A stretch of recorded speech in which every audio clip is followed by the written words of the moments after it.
Hello, everyone. Welcome to the Newsbrowse News broadcast.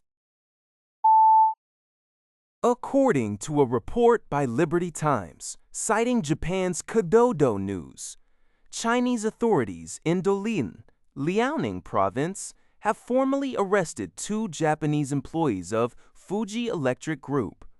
The arrests, which took place in mid to late June, followed their initial detention in May on suspicion of smuggling goods that are prohibited from import or export by China.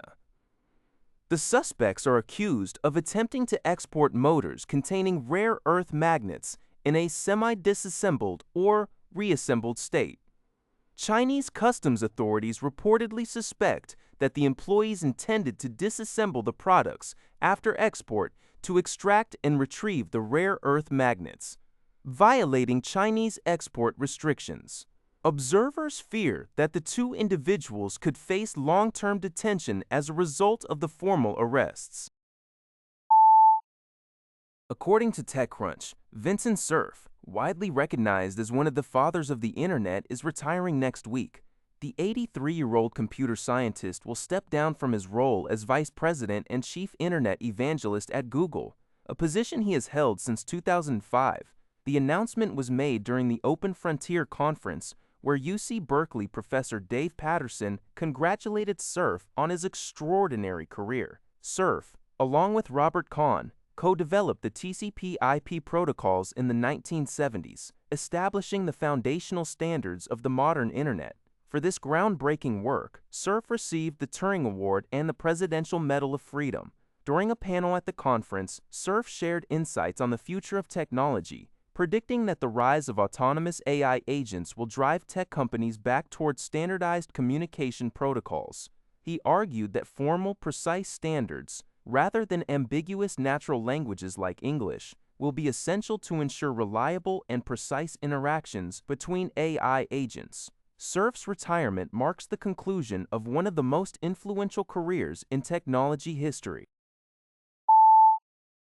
According to 9 News, China's ambassador to Australia, Xiao Qian, and Australia's National Intelligence Agency, the Australian Security Intelligence Organisation, ASIO, have traded sharp criticisms over allegations of foreign interference.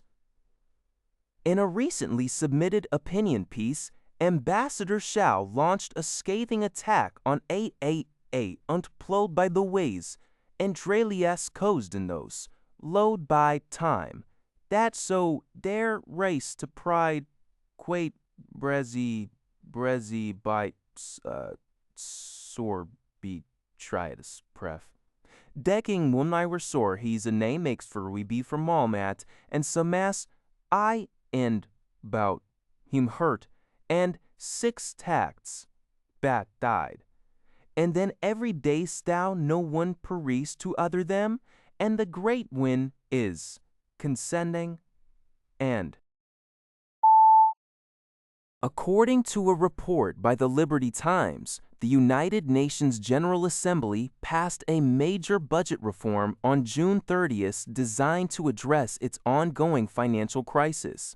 Under the newly approved rule, member states are prohibited from requesting refunds on unused UN budget funds until they have fully paid their mandatory membership dues. Consequently, unused funds will only be returned or credited to countries that do not owe any money to the organization. UN Secretary-General Antonio Guterres welcomed the decision, stating that the reform is vital to ensuring the UN can restore its normal operations immediately.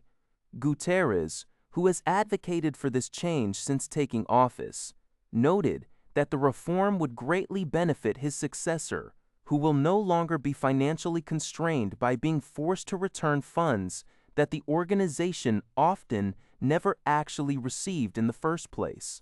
The UN's regular budget for 2026 is set at $3.4 billion, funded by assessments based on the economic capacity of its 193 member states. Historically, major contributors like the United States and China have faced frequent criticism for delaying their payments. Guterres previously warned that the UN could face financial collapse if these arrears continue.